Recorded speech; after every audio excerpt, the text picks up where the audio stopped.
Hi, I would like to discuss the rise of backing tracks in guitar lessons.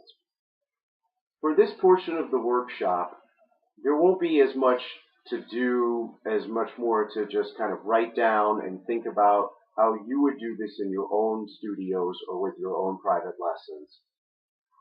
I've noticed in the many years of teaching guitar lessons that the use of technology has greatly shifted what we can do with teaching tools and teaching methods in just a one-on-one private guitar lesson. One of the things that's really been changed lately is how many online users on YouTube, predominantly, go ahead and through the power of studio wizardry, tend to remove the guitar parts from an existing track. Now, these can be compiled many ways in the studio or digitally, or I'm not 100% sure because many of them are different from one another. Some of them have the vocals, some of them don't. So it's very common to see very different backing tracks from different sources. But what we're really talking about is using the backing track. Okay, so what are we doing here? Normally, in a guitar lesson, the teacher writes something down, or you play, or you have an exchange, but there's nothing else going on between the two guitars. Now, the next most obvious way would be bring the track in and we'll just play over it.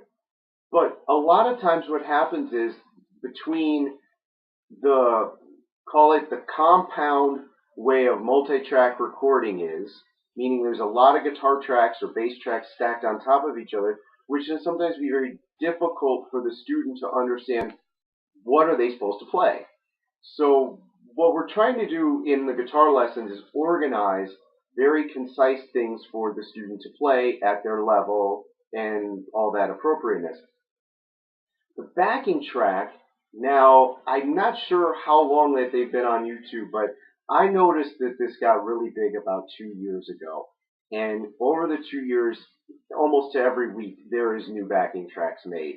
So if the song is pretty common that the student's interested in, a great way to develop their rhythm, their timing, their playing, and their arrangement sense is to listen to the original track first, of course, decide what's going to be played, whether it's the rhythm, the lead, or respective fills.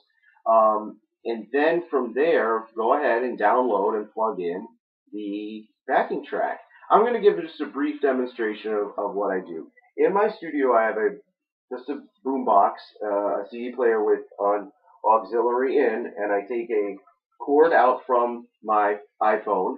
But you could do it with an iPad, you could do it with an Android, or just an iPod, any MP3 player with YouTube on it will pretty much do. But the phone is a very good model for this because it's convenient and they tend to get these really fast. So I plug the phone in, and then I'm going to play the song without me playing first, so you get the idea of what we're trying to do here.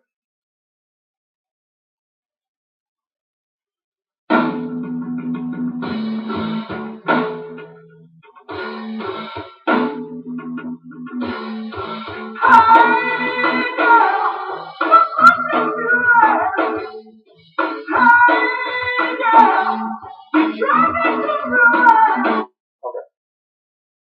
So what you just heard right there was the drums, the bass, and the vocal. Now that's not actually Led Zeppelin. Some user of YouTube or a musician went ahead and recreated that track so that we can be the guitar player and play on top of it.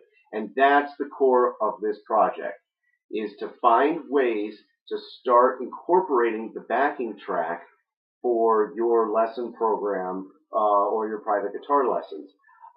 So let me show you what this looks like with the backing track. So this is the big to-do for this project, is to just write down the things that you most do in your lessons and adjust them by incorporating a backing track, and then think about what is the student getting more out of this. Is it more concise rhythm? Is it a little more authenticity to the music? Is it just a funner way to go about the lesson for usually a 30-minute lesson? Let me go ahead and play this now. It's Communication Breakdown with Led Zeppelin, and I will be the guitar player on it over the backing track, which is the whole project, what your students get to do.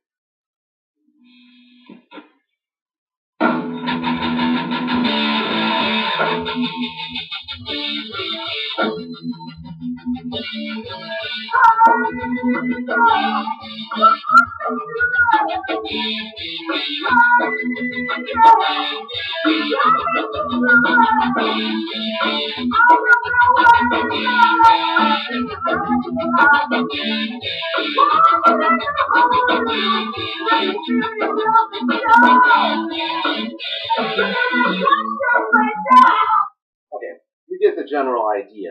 And there's many, many, many of these out there.